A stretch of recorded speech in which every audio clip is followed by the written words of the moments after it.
That was another one of actually Marty's ideas, because Marty had an idea that he wanted to do a club in Hollywood with life-size puppets, and we would you'd come in and see a show, but like the Comedy Store, and have a change every night, you know. with the news, Right.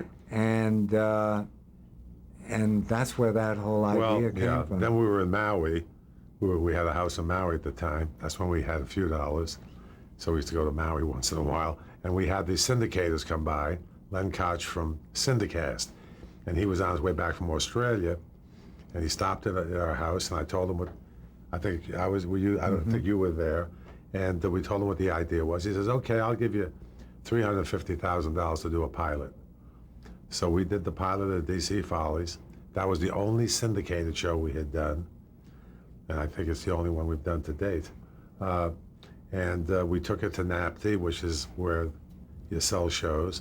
We went to NAPTY, didn't have one sale, and by the time we left NAPTY, I think we had 75% of the market of the whole country. And the guy who really made it first was a guy by the name of John Severino. And Fred Pierce, who was the president of ABC at one time, brought him to see DC Follies at 8 o'clock in the morning at our booth. So John Severino said, anything that can make me laugh at 8 o'clock in the morning, I'm buying. So they put it on here at 7:30 on Friday night, so it got tremendous ratings. So that show had a decent run. They got in trouble as a syndicator, and we wound up getting another one, Canon, and they got in trouble. And it was one of, these are the things that happen. But we're thinking about doing that kind of concept again today. I mean, let's face it, everything in the news, you don't need any writers. Read the newspaper.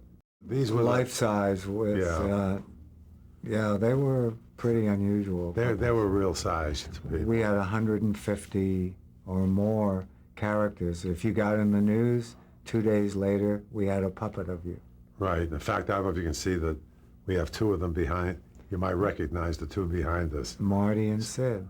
I don't know if they're there. At the end of every show... they took them away. At the end of the show, Marty and Sid would argue for a couple of seconds. That was the closing. Yeah. It was an in-joke for the writers, actually.